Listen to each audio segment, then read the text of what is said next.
తొలిపల్లికు channel కు స్వాగతం. నేను లాలిత్య. నేటి ముఖ్యాంశాలు చూద్దాం. ఇంధన ఆదా చేయండి, పెద్ద సంక్షోభం రావచ్చు. మోదీ పిలుపుకు ఎంపీ రవికిషన్ మద్దతు. అమరావతి నుంచి విశాఖ వరకు అభివృద్ధే లక్ష్యం.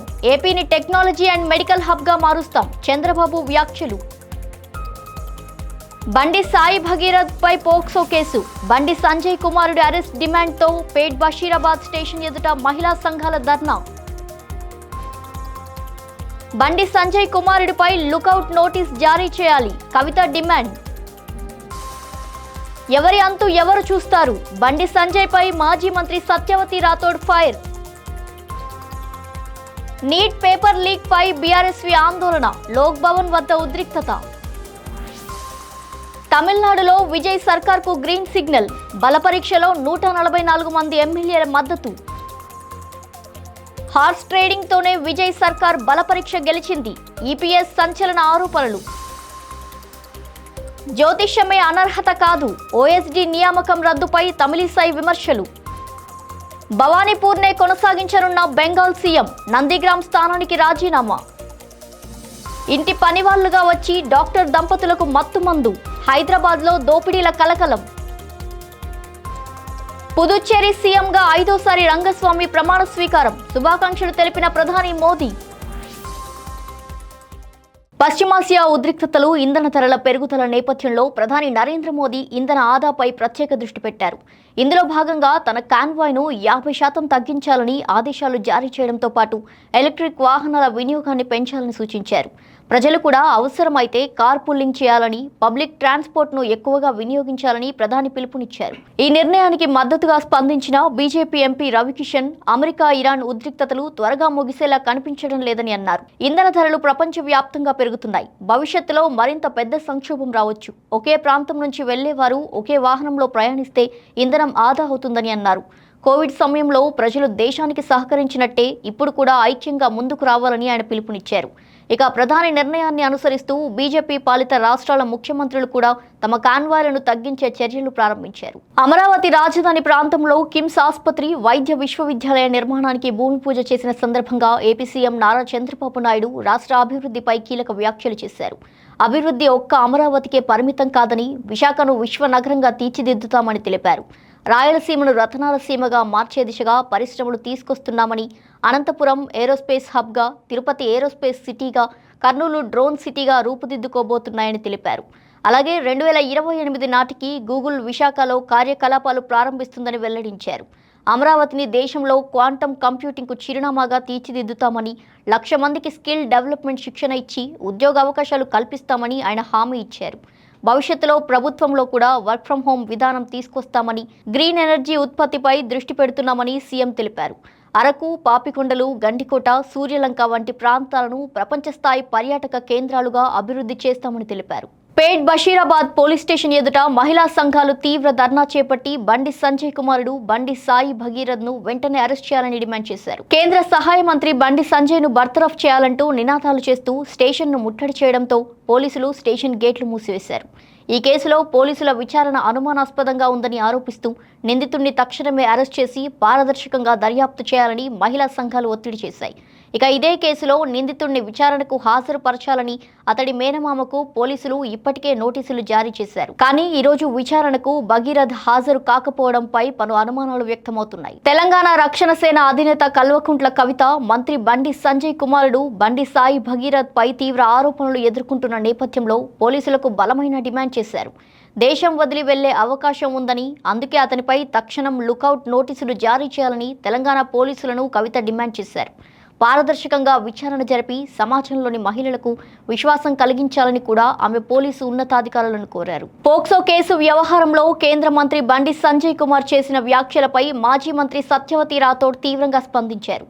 కేంద్ర హోంశాఖ సహాయ మంత్రిగా ఉంటూ నా కుటుంబం జోలికి వచ్చిన వారి అంతు చూస్తా అంటున్నారు. అసలు ఎవరంతు చూస్తారు అంటూ ప్రశ్నించారు. గతంలోనే బండి సంజయ్ కుమారుడు పబ్బుల్లో, క్లబ్బుల్లో గొడవలు చేసినప్పుడు కఠినంగా వ్యవహరించి ఉంటే ఇప్పుడు ఒక అమ్మాయి జీవితం నాశనమయ్యేది కాదని ఆరోపించారు. ఒక యువతికి అన్యాయం జరుగుతుంటే రాష్ట్ర మహిళా మంత్రులు కూడా ఎందుకు స్పందించడం లేదని ఆమె ప్రశ్నించారు. నీట్ ప్రశ్నాపత్రం లీక్ వ్యవహారం దేశవ్యాప్తంగా కలకలం రేపుతోంది. ఈ ఘటనతో లక్షలాది మంది విద్యార్థుల భవిష్యత్తు అనిశ్చితిలో పడిందని బీఆర్ఎస్వీ నేతలు ఆందోళన వ్యక్తం చేశారు. హైదరాబాద్ సోమాజిగూడలోని లోక్ భవన్ వద్ద బీఆర్ఎస్వీ ఆధ్వర్యంలో భారీ ధర్నా చేపట్టారు. ఈ సందర్భంగా గెల్లు శ్రీనివాస్ యాదవ్ మాట్లాడుతూ ఎన్టీఏ పూర్తిగా విఫలమైందని ఆరోపించారు. కేంద్ర విద్యాశాఖ మంత్రి ధర్మేంద్ర ప్రధాన్ వెంటనే రాజీనామా చేయాలని డిమాండ్ చేశారు. రాష్ట్ర వ్యాప్తంగా 70,000 మంది, దేశవ్యాప్తంగా 22 లక్షల మంది విద్యార్థులు నీట్ పరీక్ష రాసి ఫలితాల కోసం ఎదురు చూస్తున్నారని అన్నారు. విద్యార్థుల భవిష్యత్తును బీజేపీ సర్కార్ అంధకారంలో నెట్టిందని గెల్లు శ్రీనివాస్ ఆరోపించారు. ఎన్టీఏ ఘోరంగా విఫలమైందని, నైతిక బాధ్యత మోస్తూ ఎన్టీఏ డైరెక్టర్ జనరల్ మరియు కేంద్ర విద్యాశాఖ మంత్రి ధర్మేంద్ర ప్రధాన్ వెంటనే రాజీనామా చేయాలని కోరారు. లీక్ వీరులను కఠినంగా శిక్షించి కొత్త పరీక్షా తేదీలు ప్రకటించాలని ఆయన డిమాండ్ చేశారు. తమిళనాడు రాజకీయాల్లో కీలక పరిణామం చోటు చేసుకుంది. ఇటీవల సీఎంగా ప్రమాణ స్వీకారం చేసిన విజయ్ ప్రభుత్వం అసెంబ్లీలో నిర్వహించిన బల పరీక్షలో విజయం సాధించింది.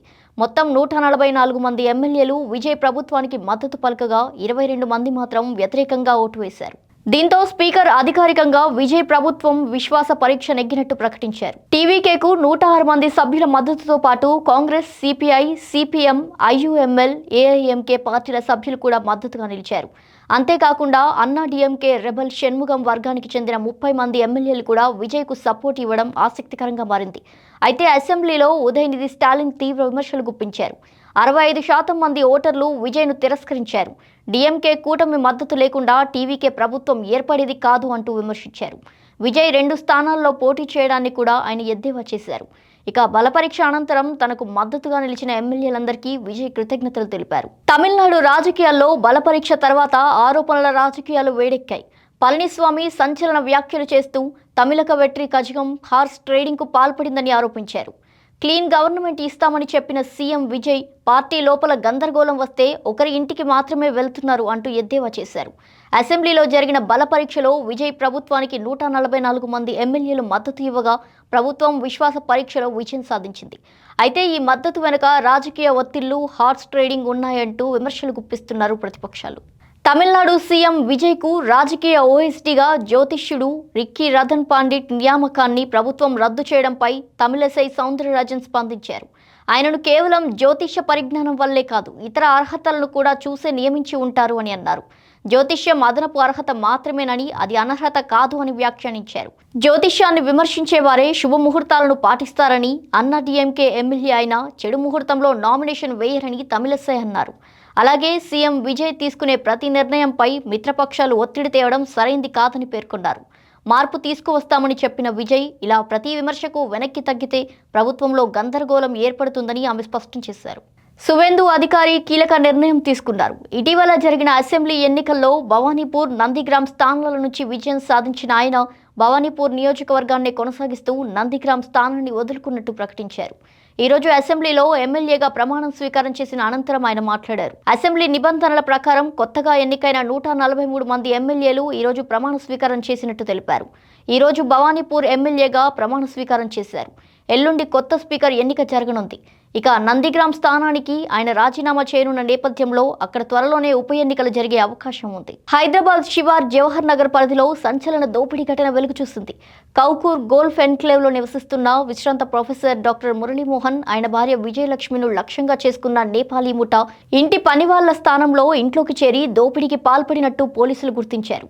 2 వారాల క్రితమే పనిలో చేరిన నేపాలీ జంట మరికొందరు సభ్యులతో కలిసి మొత్తం 8 మంది గ్యాంగ్గా ఈ నేరానికి పాల్పడినట్టు అనుమానిస్తున్నారు.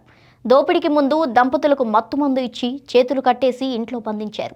అనంతరం 75 తులాల బంగారం, 20 కిలోల వెండి, నగదును దోచుకొని పరారయ్యారు.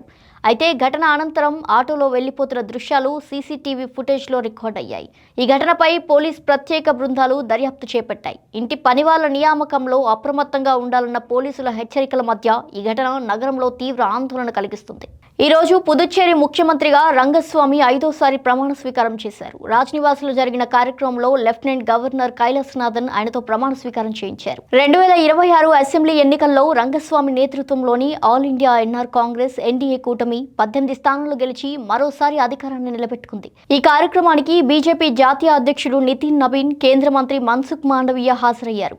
కాగా ప్రధాని నరేంద్ర మోదీ ఎక్స్ వేదికగా రంగస్వామికి శుభాకాంక్షలు తెలిపారు. అనుభవజ్ఞుడైన సమర్థవంతమైన పరిపాలకుడిగా రంగస్వామి పుదుచ్చేరి అభివృద్ధికి విశేషంగా కృషి చేశారని ఆయన ప్రశంసించారు. ప్రజల సంక్షేమం కోసం కలిసి పనిచేయాలని ఎదురు చూస్తున్నాను అంటూ మోదీ ట్వీట్ చేశారు. ఇవి ఇవాల్టి బులెటిన్ డీటెయిల్స్. మరో బులెటిన్తో మళ్ళీ కలుద్దాం. చూస్తూనే ఉండండి తొలి పలుకు న్యూస్.